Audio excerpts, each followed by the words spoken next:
Hey y'all, it's your girl Maria, the spiritual homegirl, and we're back with another cooking tutorial. As you can see, I have a lot of stuff here in my baking soda rinse. I have some mushrooms, peppers, cilantro, okra, carrots, lemon, potato, and is there anything else I'm missing?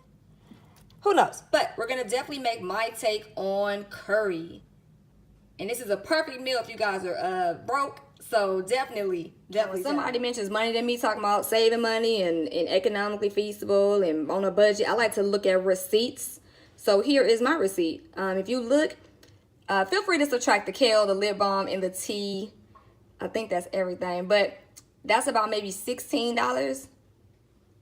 And then the other items I had, the okra was like $1.77. I didn't even use all that yet. And then some of the other seasonings I had that I got from the farmer's market, they're about $1. So this cost maybe about $20, $21. Most of this stuff is used with staples that I already have in my house. So if you already have these similar staples, you should be good to go. So I have virtually everything I need vegetable-wise in order to get this dish done. So let's start from the top left corner to see what we all are working with here. We have lemon. Going next to that, you have about a cup of mushrooms. Next to that is a cup and a half of chopped potatoes. Then we're going to go down to the red pepper. Then you see that's about a little under a cup of red peppers, a little under a cup of chopped carrots, a little over a cup of chopped okra, about a cup of chopped yellow onion. To the left of that, you have about maybe a third cup of chopped scallions. And then underneath there, you have about a little over a third cup, maybe a little under half cup of chopped cilantro. And then you have about 5 cloves of chopped garlic down at the bottom. Since I'm making hella vegetable curry, I wanted to get a larger pan. Guys, you see the deepness. It's about maybe 2.5 inches deep. But the way I structured this up in terms of cooking, I made sure I put enough grapeseed oil to cover the pan. After that, I put in my onions and garlic, let that season up for a minute. Then I threw in the potatoes. Then 4 minutes later, I put in the carrots and then the okra. And then 2 minutes after that, I put in the mushrooms and the pepper. And now it is time to season everything.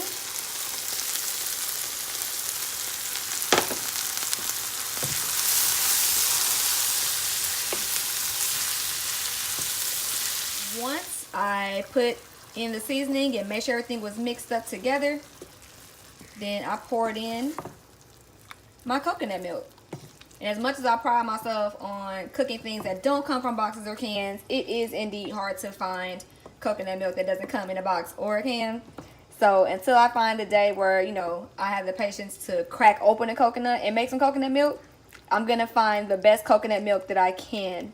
Let me show y'all the can really quick. Coconut oil. This is the truth. I'm going to tell you why. Look what's on the back of this. Coconut extract and water. That is it. There's no guar gum. There's no other, how do they say, carrageenan. There's no other preservatives, at least according to this label. So that is what I look for when I get my coconut milk. And I normally put in, honestly, I eye it. It depends on how saucy you want it.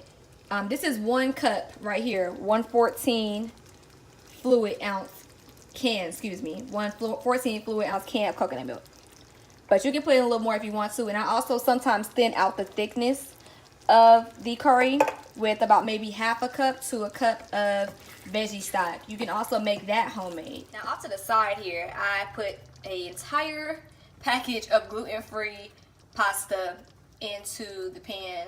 If you saw the receipt, I think it was, $2.99, something like that, for about 12 ounces of pasta. So that's currently cooking. It's going to cook up in about 8 minutes. This is basically done. I'm about to take this off heat because it's already thickening up.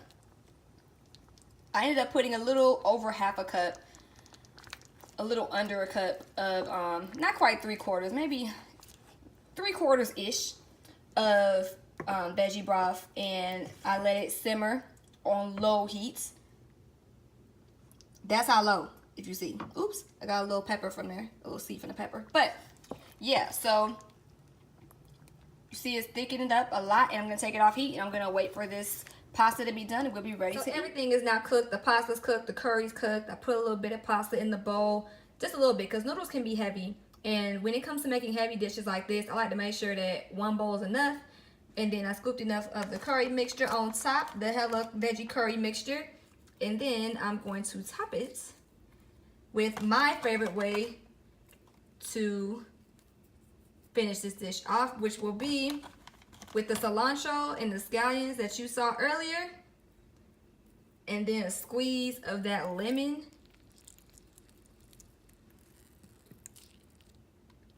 And we are good to go. And we are done. This was another tutorial. Hella veggie curry. Alright, y'all. Hopefully you guys got some value out of this tutorial. Hopefully it's easy to follow.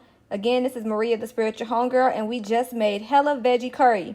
Now, if you want to stay on top of all of whatever I have coming out, which I'm going to try to do tutorials every Tuesday, feel free to subscribe to my YouTube channel and find me on Instagram at Spiritual Homegirl and at spiritualhomegirl.com. Peace.